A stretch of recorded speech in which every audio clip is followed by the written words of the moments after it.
Can you make a quadcopter fly better by making it handle worse? That's the question that we're going to tackle today as we look at this little guy, the 533 Tiny Trainer. See, normally when you design a quadcopter, you make it as light as you can without compromising durability too much. And in the case of racers, they'll even sacrifice some durability just to shave a little bit of weight and get a little bit more performance off of their quadcopter. But the guys at 533 have gone the complete opposite direction. They've made the Tiny Trainer heavier than they objectively needed to. And today we're going to look at why they did that, whether they succeeded at what they were trying to do, and at the end of the day, whether an objectively worse handling 3-inch racing drone might be the one that you actually want. I'm Joshua Bardwell, and you're going to learn something today.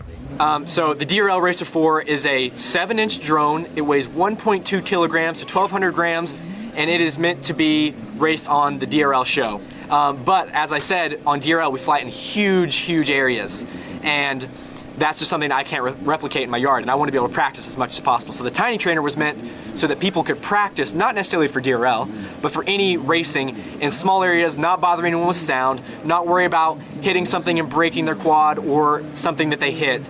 And we just wanted to make it as accessible as possible for everyone. So the goal of the Tiny Trainer is to give you a smaller quad that flies a little bit more like a bigger quad, so that your practice can translate over. And I thought, what better way to put this to the test than to take the Tiny Trainer out to Knoxville's MultiGP Global Qualifier. Normally I would have taken a 5-inch. I spent all my time practicing on a 5-inch and just transition right over to a 3-inch and see how I did.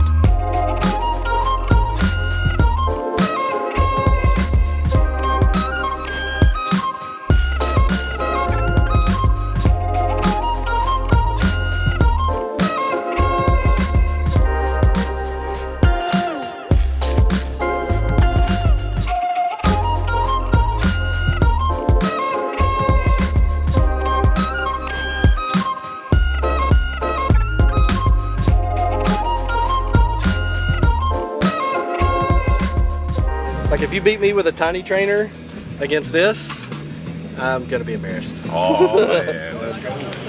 Waiting on Bardwell. Hang on, you said 5 minutes. Waiting on Bardwell. I'm ready. All right, his thumbs are up. All right, pilots. All pilots are ready. Pilots on the quads. On the tone in less than 5. Oh yeah, these are all charged. And the second one comes off the charger, another one's going on. Yeah, well, I mean, you know what I'm saying? It's only going to be like 6 minutes in between. Yeah. The Champ 11-1. Yeah, I'm charging at 3 amps. Quad Dock 18-7. The other Champ 20 flat. The Champ 10-8. JB 25.6. Bags now, he's gangsters. Yeah. The other Champ 18-9. You gotta make sure you got the first thing you hold.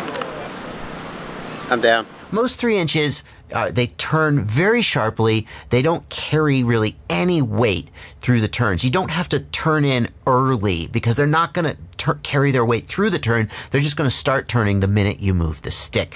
And as you watch, as my laps get faster, I think you're going to see there's some pre-turn in with this, and it carries its weight through. It's similar to the way that a 5-inch does, very different from the way that most 3-inches do. Ready? Yep. Yeah, ready. Go. All right, cool. Champ. Now, Evan, my time is around 20:22. Okay, so that's the time to beat. 20 for one lap? Yeah, 1 lap. Just Okay. for 1 lap. What do you mean? I don't know how fast you are. Maybe that's 3. Who knows? Ooh. All right, it's a little warm-up lap. A warm-up lap. Yeah. Oh, they don't have timing up. No, timing's not up. We'll have to just check the DVR to see how fast. We'll have to check the DVR to see if you beat me. Now that's going to be about 60 seconds for 3 laps. That's my best. Okay. Now, I mean, don't feel bad if you. I think the TQ is by Neuchel, and he did it in 27. 27 Well, I'm per not- lap. Well, I got him beat. We need to get that in the. We need to get that in the record books. Ooh. Jesus Christ. So as you can see, it's very Easy. I came just from a 5-inch, right into the Tiny Trainer. No, it took me one lap to get warmed back up, but I was about to say, you know, you're fast with everything, but you've been flying 5-inch. You just transitioned straight to this thing.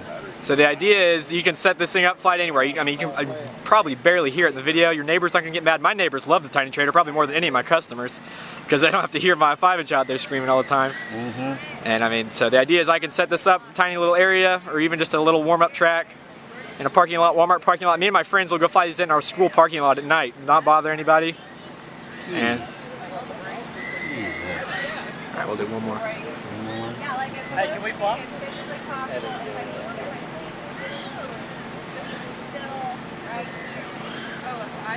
Ah, battery's dead. All right, back. don't kill that. Don't kill Armando's battery. I'm sorry, Armando. I'm sure he's watching this. Nice. So can the Tiny Trainer help make you better at flying a 5-inch quad? Any stick time is better than none, but at the end of the day, flying a 3-inch is never going to be identical to flying a 5-inch. That being said, I do feel like this is way better at improving your 5-inch skills than any other 3-inch that you're going to find out there. And there's more to it than that. The Tiny Trainer has sparked almost like a culture. It reminds me of all the people who are such big fans of the original Tiny Whoop. There's culture around it. Not quite as big as maybe Tiny Whoop culture, but growing. People are just really captivated with this little guy. I don't know what it is about it. In fact, there are even spec races being set up. I think they're calling it Freedom League, where they basically fly nothing but the Tiny Trainer. Tiny Trainer. Yeah, so with 533, we've tried to support spec racing as much as possible. We are big believers in spec racing, and we, of course, did our Freedom Spec race in July of this year with all you had to fly was our motor, this 533 motor, the heads-up prop, any frame you want, any battery you want, but it just had to be a 3-cell battery. And this made the racing a lot slower. The racing was super close, and after everyone got a taste of that, we wanted spec racing everything. And it really pushed the technology as far as not who could dump the most money into trying new motors and new props. It was who could find the best tune that would fly the best but also have the best top speed and stuff, and we really, really liked that aspect of it. So any chapter that's trying to get into spec racing, they are told to message me and we will get a discount code for them so that everybody can get on and get in the spec racing league, because we want it to be accessible so everyone can have the amount of fun, and just spec racing in general just makes everything so much easier. You're not have to worry about, oh, this new motor came out, maybe it'll make me faster. This new prop came out, maybe it'll make me faster. It's everything spec'd, everyone's on the same thing. Everybody, if you break something, chances are the 10 other people who are flying the exact same setup has a spare that you can use, and it just makes it so much easier. So that brings us to the end of the video, and as always, the question, should you buy it? The Tiny Trainer definitely brings something to the table. Set aside the question of, is it a good quadcopter to practice flying 5 inches? I mean, maybe that's true, maybe that's appealing to you, or maybe it's not. I think there's a lot of other reasons to consider this quad. It is objectively really fun to fly if you're trying to fly it in the kind of open environment where a 5-inch quad would normally be used. If you try to fly this indoors in a tight environment, like you would try to fly a 3 or a 2-inch quad, it's going to be terrible at that and you're going to have a bad time. But really open it up outdoors and suddenly it becomes a lot more fun. The other place where the Tiny Trainer really excels is in durability. And that is something that, again, just picking on the Diatone GT349 has really bugged me. The exposed electronics that just, you break things, you blow ESCs. This guy has so much protection for all of the electronics, and Knoxville had a spec race. They had a Freedom Class race where everybody brought one of these and raced it, and they were smashing the crap out of them, and everybody went home with a flying quad, which really spoke to the durability of this compared to a lot of other 3 inches that you're going to run into. So yes, it's more expensive. Yes, it's heavier. Yes, it flies more like a 5-inch than like a 3-inch.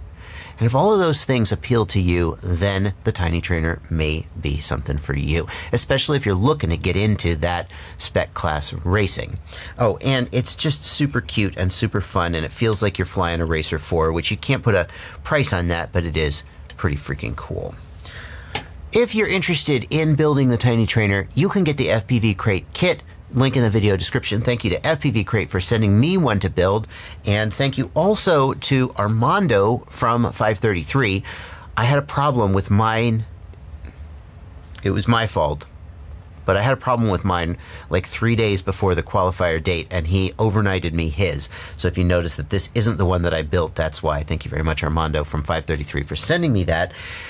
If you're interested in building one, there's a link in the video description. If you don't want to buy the one from FPV Crate, for example, because you want to put like a different flight controller in it or a different camera, a kangaroo camera that they're shipping with the FPV Crate, the Ratel Nano is better, but okay. You could get any parts anywhere else. The stuff is available from 533. If you do decide to get the FPV Crate one, of course, I will appreciate it because that's an affiliate link. Thank you guys so much for watching. Happy flying. What are you doing in here? The least you could do is subscribe or join my Patreon or like just here's another video I picked out for you. Jeez.